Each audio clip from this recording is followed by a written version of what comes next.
আজকে 10ই মে এমন কি কারণ হলো যে হঠাৎ আওয়ামী লীগকে সকল কার্যক্রম থেকে নিষিদ্ধ করা হলো? এর কারণটা কি জানেন? রাজনৈতিক দলকেও বিচার করা যাবে, সে আইনও করে রেখেছে। যাক, আমার মনে হয় একদিকে ভালো, ইউনুস আমাদের একটা জিনিস শিখালো কিভাবে প্রতিশোধ নিতে হয়, কিভাবে একটা দলের বিচার করতে হয়।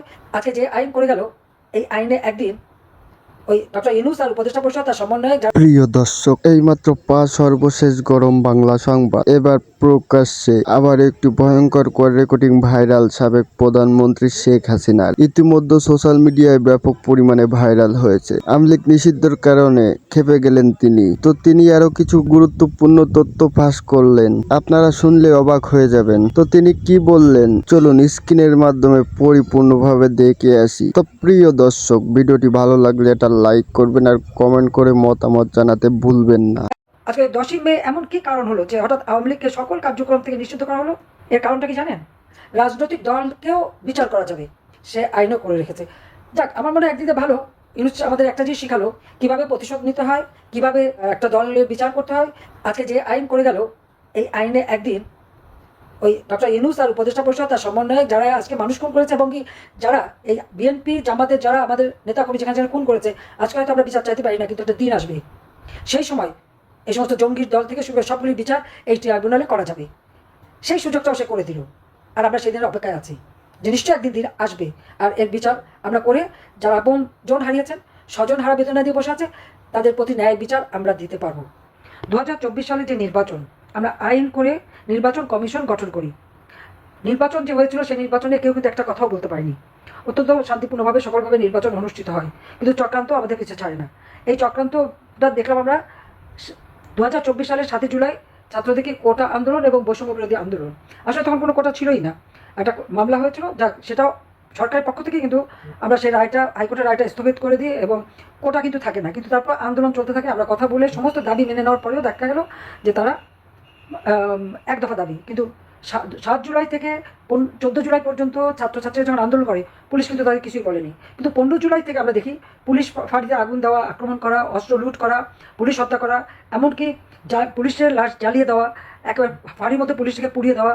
ঢাকা শহর থেকে শুরু করে 460টা থানা আক্রমণ এবং জ্বালাও পোড়া করা হয়। মেট্রো রেলে আগুন দেওয়া হয়, সেই সাথে ব্যাংক, হাসপাতাল, সেতু, সড়ক, সেতু ভবন, সড়ক ভবন, বিটিভি ভবন এবং দুর্যোগ ও ত্রাণ মন্ত্রণালয় ভবন, বিআরটিসি ভবন, আওয়ামী লীগ নেতা কর্মীদের উপর আক্রমণ, আওয়ামী লীগের সমস্ত অফিস, পার্টি অফিস, দলীয় অফিস, মুক্তিযুদ্ধ কমপ্লেক্স সারা বাংলাদেশে জ্বালাও পোড়াও শুরু করে দেয়। এই একটা অবস্থার মধ্যে যখন 6 জন মারা গেল, আমরা কিন্তু সাথে সাথে জুডিশিয়াল এনকোয়ারি কমিটি করে দিলাম এবং সেই এনকোয়ারি কমিটি কাজও শুরু করলো। কিন্তু এই যে হত্যাকাণ্ডটা, এটাই কিন্তু অব্যাহত থাকলো। এবং এই হত্যাকাণ্ডটা এমনভাবে ঘটছে যে সেখানে যে বুলেটটা ব্যবহার করা হলো, 7.62 বুলেট, এই বুলেট তো আমাদের পুলিশ ব্যবহার করে না, তো বুলেটটা কোথেকে আসলো? স্নাইপার রাইফেল দিয়ে যে গুলি করা হচ্ছে, এই গুলিগুলি কে করলো, কাদের হাতে অস্ত্র? এটা ইনকোয়ারি করার জন্য যখন আমরা দিলাম, এর মধ্যে 5ই আগস্ট আপনারা জানেন যে সেই সময় বঙ্গবন্ধু স্মৃতি জাদুঘর পোড়ানো হলো, সংসদ ভবন, গণভবন, সুধা সদন, রেহানার বাসা, সবগুলি লুটপাট, অগ্নিসংযোগ, মানে এমনভাবে সেরা এই ধরনের ধ্বংসাত্মক কার্য শুরু করা হলো। তার উপর তো অত্যাচার নির্যাতন ছিলই। ওই অবস্থায় আমাকে আমি সরে যেতে হলো আমাকে, এবং দেখা গেল যে আরও বেশি অত্যাচার নির্যাতন শুরু হলো। আওয়ামী লীগের নেতা কর্মীরা কারো একটা ঘরবাড়ি নাই, নাহলে প্রায় 70-80 হাজার মানুষের বিরুদ্ধে মামলা, আর এজাহারভুক্ত আসামি তো আছেই, আবার অজ্ঞাতনামা, সব মিলে প্রায় 4-5 লাখ তো হবেই।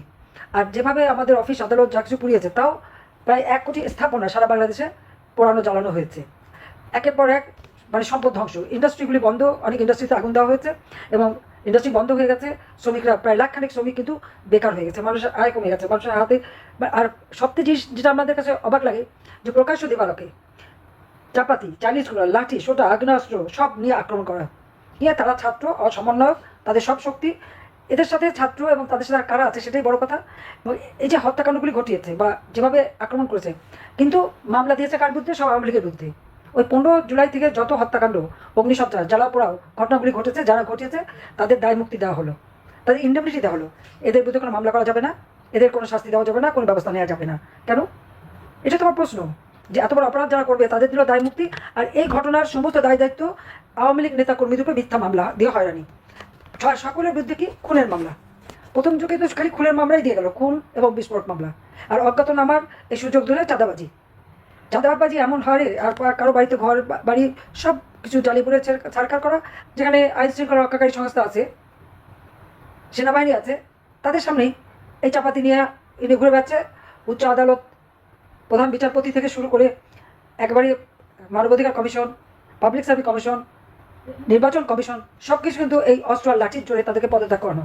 আর স্কুল, কলেজ, ইউনিভার্সিটি, ছাত্রছাত্রীরা তাদের শিক্ষকদের অপমান করা এবং তাদেরকে জোর করে পদত্যাগ করানো, এরকম একটা অরাজকতা তারা সৃষ্টি করলো। এটা শুধু এই ইউনুস ক্ষমতা দখল, আর এই ক্ষমতা দখলের পর থেকে এই সমস্ত অপকর্মগুলি চলছে। গত 10 তারিখে আমরা কি দেখলাম? আওয়ামী লীগের সকল কর্মকাণ্ড নিষিদ্ধ করা হলো। কেন? যত হত্যার দোষ আমাদের উপরে, অথচ হত্যাকাণ্ডের শিকার কিন্তু আওয়ামী লীগের নেতাকর্মী বেশি। নাহলে আওয়ামী লীগের 2-3 হাজার নেতাকর্মীকে তারা হত্যা করেছে, পরিবার পরিজন সহ। তাদের যেভাবে হত্যাকাণ্ড চলেছে, কাউকে পুড়িয়ে মেরেছে, মেরে পা বেঁধে ঝুলিয়ে দিয়েছে। তার উপর হামলা মামলা তো আছে। আমার তো মনে হয় যে আওয়ামী লীগের যত নেতাকর্মী সবার বিরুদ্ধে মামলা, একটা না একাধিক মামলা। এই মামলা শুধু আওয়ামী লীগের নেতাকর্মীর উপরে না, সাংবাদিকদের উপর মামলা, পুলিশ তো আছেই, এমনকি সেনাবাহিনীর উচ্চপদস্থ কর্মচারী বা যারা উচ্চপদস্থ অফিসার, অবসরপ্রাপ্ত বা কর্মরত কেউ বাদ দেয়নি, তাদের উপরে এরকম মামলা, তাদের পাসপোর্ট নিয়ে যাওয়া, তাদের উপরে জুলুম অত্যাচার। কোনো শ্রেণী পেশার লোকই বাদ যায়নি। সংখ্যালঘু সম্প্রদায়, হিন্দু, বৌদ্ধ, খ্রিস্টান, কোনো সম্প্রদায় কিন্তু বাদ যায়নি। তাদের ধর্মীয় প্রতিষ্ঠানকে ধ্বংস করা, তাদের উপর আক্রমণ, বাড়ি বাড়ি যাওয়া, লুটপাট করা, এবং হিন্দু বাড়িগুলিতে যেহেতু লুটপাট, মেয়েদের উপরে পাশবিক অত্যাচার, এবং শিশু নারী প্রতিদিনই ধর্ষিত হচ্ছে।